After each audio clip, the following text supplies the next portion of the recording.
University के management जिनका हाथ में छन डॉक्टर सुनील झा हमरा संगे छथि और संदीप सर के जे जन्मदिन छै 14 तारीख तकरा सामाजिक रूपे मनेबाक लेल अहाँ सब जे पूरा रूपरेखा बनेलिए तकरा विषय में कनी डिटेल्स से कहि दियौ कि वीसी सर हिंदी स्पीकिंग छथि बजलथि है अपन जानकारी संक्षिप्त में जरूर देलथि है पूरा जानकारी अहाँ से चाहब। जना पहले तो सब दर्शक के नमस्कार और अहाँ सबके धन्यवाद जे अहाँ सब एलहुँ। जना वीसी सर कहलथि जे यूनिवर्सिटी के सोशल दायित्व सामाजिक दायित्व के तहत 14 जुलाई जे हमरा सबके चेयरमैन डॉक्टर संदीप नित्यानंद झा जी के जन्मदिन के उपलक्ष्य पर हर एक साल प्रोग्राम किछ ने किछ यूनिवर्सिटी के अंदर होते रही छलैया। एहि बेर डिसाइड कयल गेलै एकरा बृहत रूप में सामाजिक दायित्व के तहत कयल जाय जैसे कि इलाका के जे गरीब गुरबा सब छै तकरा ओहिसँ किछु लाभ हो। और चूँकि अहाँ तो परिचित छी चेयरमैन सर से बार बार हुनका सब इंटरव्यू अहाँ लैते रहै छियनि तो हुनकर सोचो से भली भांति अहाँ ई हैब जे ई रूरल क्षेत्र में यूनिवर्सिटी खोले के एकेटा मकसद छलै जे सबहक विकास होय। तो विकास के पहिल पैरामीटर जे छै विकास के जे सीढ़ी कहि सकै छै पहिल पायदान जे छै ओ शिक्षा छै जे शिक्षा स्टार्ट भेलै और एखन हम सब गर्व के संग कहै छियै जे संदीप यूनिवर्सिटी बिहार के पहिल यूनिवर्सिटी है जकरा नैक एक्रीडेशन भेटलै और आइ के तारीख में बिहार के अर्थ एते सुदूर देहात में रहितो पहले लोग के क्वेश्चन होइ छलै पटना से लोग केना एतै औरंगाबाद से केना एतै एखन हम सब गर्व के संग कहै छी जे पूरा बिहार के 38 जिला के बच्चा हमरा सब लग अबै छथि।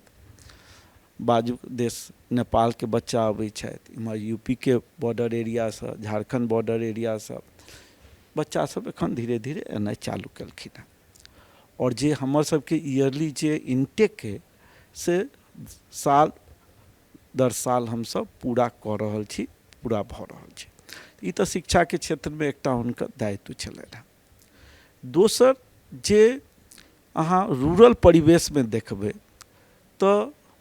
बहुतो ठाम मतलब मैक्सिमम जगह देखबै जे डॉक्टर लग लोग तखन जाइ छै जखन बीमारी सीरियस भऽ जाइ छै जे प्रिवेंटिव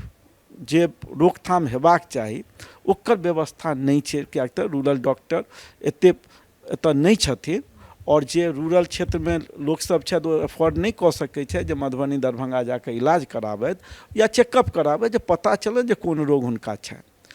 ओहि लेल की कयल गेलैए जे एकटा हेल्थ कैंप के आयोजन कयल गेलैए। ओहि हेल्थ कैंप में अहाँके दंत चिकित्सक रहता जे पूरा दाँत संबंधी मसूड़ संबंधी जे मुख संबंधी जे समस्या छै ओहिके लेल कि एतऽ जे पेशेंट एथिन हुनका उचित सलाह देल जेतै। तहिना जे छै आँखि के लेल आई चेकअप के व्यवस्था छै और अहाँ के जनरल जे मेडिसिन के लेल छै तऽ अहाँ के मेडिसिन के एमडी छथि दूटा डॉक्टर आबि रहल छथि जनरल मेडिसिन के अहाँ के प्रसूति और स्त्री रोग विशेषज्ञ दूटा महिला डॉक्टर आबि रहल छथि और डॉक्टर एस.के. ठाकुर छथि जे अहाँ के अपना इलाका महुली क्लिनिक कहि कऽ छै अहाँ के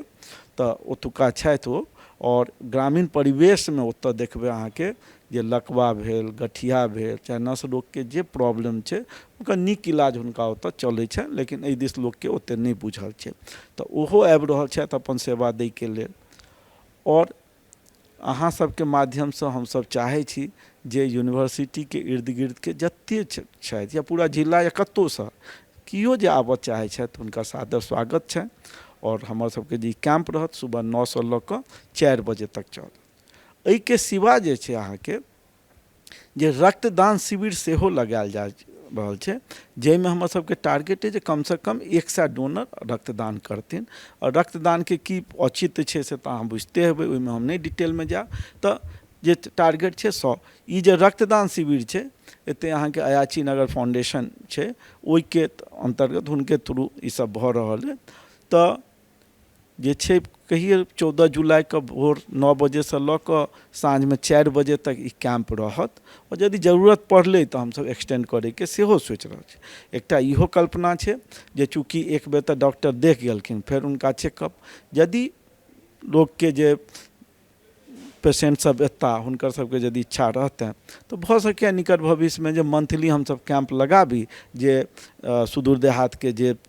छथिन, ग्रामीण छथि,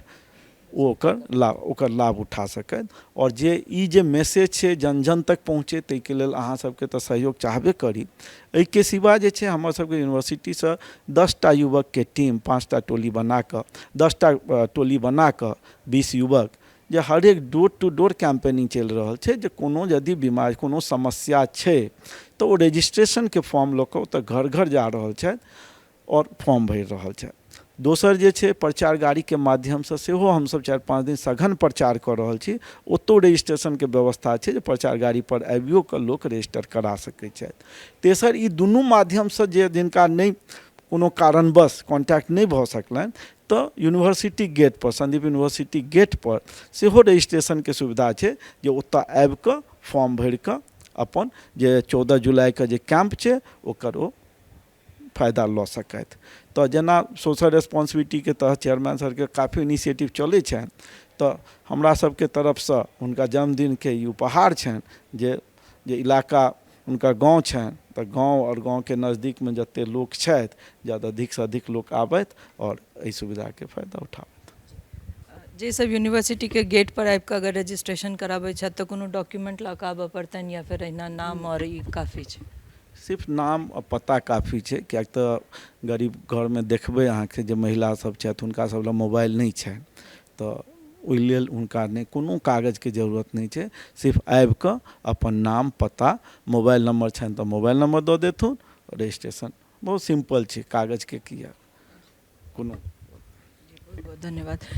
14 जुलाई याद रखब और जिनका कोनो एहन तरह के तकलीफ हुए, ई सर कहलथि है जे ग्रामीण क्षेत्र में हम कहब जते मध्यम वर्गीय परिवार छथिन सबके बजट में 1000 रुपया खर्च भेला से फर्क पड़े छै, तहन लोग सामने के कोनो मेडिकल शॉप से दवाई लऽ कऽ अपन चीज के अपन जे लक्षण बुझाइत रहे छै तकरा दबा दै छथिन। तऽ एखन मौका अछि जिनका चेकअप करेबाक हुए से आबि कऽ करा सकैत छी और बाद में अगर कोनो एहन तरहक बात भेलै तऽ सेहो राय मशवरा एतऽसँ लऽ सकैत छी जे कतऽ जाकऽ एकर फेर इलाज होय, आगू भविष्य में की करबाक चाही। तऽ जते गोटे हमर सबके न्यूज़ मिथिला मिरर पर देख रहल छी, रजिस्ट्रेशन जरूर कराबी और आबि कऽ चेकअप करा ली, फ्री में छै, कोनो पाई नहीं लागि रहल छै, तऽ चेकअप करबऽ में दिक्कत की छै। बनल रहो मिथिला मिरर के संग। नमस्कार, धन्यवाद।